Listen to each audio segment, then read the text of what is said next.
বিয়েবাড়ির স্টাইলে মাছের মাথা দিয়ে মুগের ডাল বানানোর জন্য দেখুন এখানে আমি নিয়েছি 200 গ্রামের মতন মুগের ডাল। মুগের ডালটাকে আমি শুকনো খোলাতে ভেজে নিচ্ছি।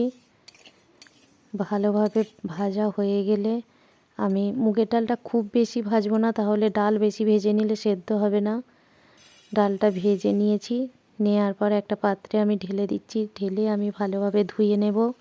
ডালকে বারবার ধুলে ডালের সুন্দর গন্ধটা চলে যায়, তাই আমি একবারই ধুয়ে নেব। নিয়ে কড়াই আবারও দিয়ে দিয়েছি ডালটা সেদ্ধ হওয়ার জন্য। ডালটা দেওয়ার পর ডালটা আমি একটু ঢাকা দিয়ে দেব।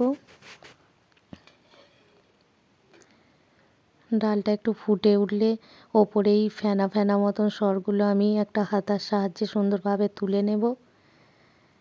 তুলে নেওয়ার পর আমি নুন দিয়ে ডালটাকে সেদ্ধ হতে দিয়ে দেব। দেখুন ডালটা এখানে ভালোভাবে সেদ্ধ হয়ে গেছে। আমি একটা পাত্রে ডালটা আমি ঢেলে নিচ্ছি।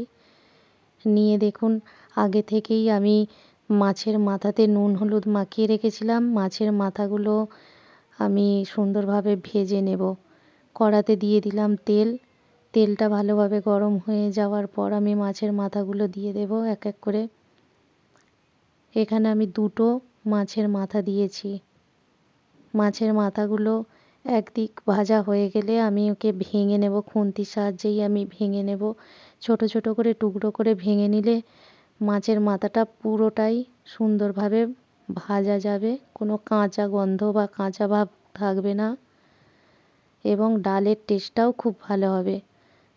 ছোট ছোট করে টুকরো করে ভেঙে দিলে পুরো মাথাটাই ডালের মধ্যে মিশে যাবে, গেলে ডালটা খেতে দুর্দান্ত হবে।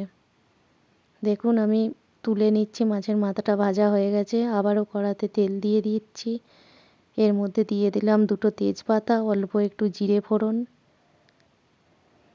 ভালোভাবে এটা হয়ে গেলে আমি এর মধ্যে আগে থেকে কুচিয়ে রেখেছিলাম পেঁয়াজ। এইভাবে পেঁয়াজ, রসুন, টমেটো এইভাবে কুচো করে নেবেন, তাহলে ডালটা খেতে খুবই সুন্দর লাগবে। দেখুন দিয়ে দিলাম কুচনো পেঁয়াজ। কুচনো পেঁয়াজটা আমি ভাজতে থাকবো।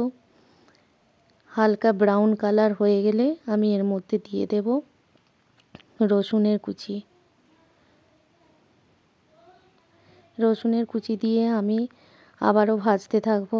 রসুনের কাঁচা গন্ধটা চলে গেলে আমি এর মধ্যে দিয়ে দেব টমেটোর কুচি। দেখুন ব্রাউন কালার মতন হয়ে ভাজা হয়ে গেছে। এর মধ্যে টমেটো কুচি দিয়ে আবারও আমি ভাজতে থাকলাম। টমেটোর কাঁচা গন্ধ চলে গেলে আমি এর মধ্যে দিয়ে দেব আদার বাটা। আদা পেস্ট দিয়ে দেওয়ার পর আমি এটা কষাতে থাকবো। মশলাটা ভালোভাবে কষিয়ে নিতে হবে, যাতে কোনো কাঁচা গন্ধ না থাকে। কাঁচা গন্ধ থাকলে একদমই ডালটা খেতে ভালো লাগবে না, তাই ভালোভাবে কষিয়ে নিচ্ছি।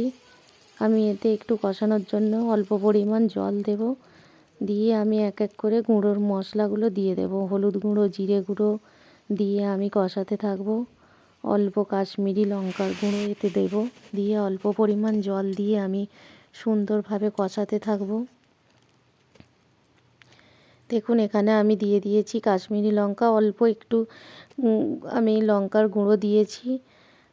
ঝাল লঙ্কার গুঁড়ো অল্প দিয়েছি, কেননা আমার বাড়িতে বাচ্চা রয়েছে, বেশি খেতে পারবে না ঝাল। আপনাদের পরিমাণ মতন আপনারা দেবেন। দেখুন আমি সুন্দরভাবে তেল ছেড়ে এসেছে। মশলাটা ভালোভাবে কষিয়ে নেওয়ার পর এতে দিয়ে দিয়েছি আগে থেকে সেদ্ধ করে রাখা মুগের ডালটা। মুগের ডালটা দিয়ে ভালোভাবে আমি মিশিয়ে নিচ্ছি। ভালোভাবে ফুটে উঠছে। এরপর আমি আগে থেকে ভেজে রাখা মাছের মাথাটা দিয়ে দেব। মাছের মাথা দিয়ে ভালোভাবে ফোটাতে থাকবো। স্বাদ মতন আমি চিনি এতে একটু অল্প দেব। নুন আর মিষ্টির ব্যালেন্সে সুন্দর লাগবে খেতে। আগে থেকেই আমি ডালেতে নুন দিয়ে রেখেছিলাম, তাই বুঝে নুনটা দেবেন, পরে যদি লাগে একটু দেখে নিয়ে দেবেন।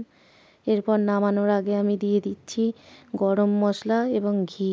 গরম মশলা আর ঘিটা অবশ্যই দেবেন, কেননা স্বাদটা গরম মশলা আর ঘিয়েতে দারুণ আসে। দেখুন এইভাবে মাছের মাথা দিয়ে মুগের ডাল আপনারা বানিয়ে খান, খেতে একদম দুর্দান্ত লাগবে। গরম ভাতেতে মাছের মাথা দিয়ে মুগের ডাল দারুণ খেতে লাগে। আপনারা বাড়িতে বানিয়ে খান, খেয়ে জানান।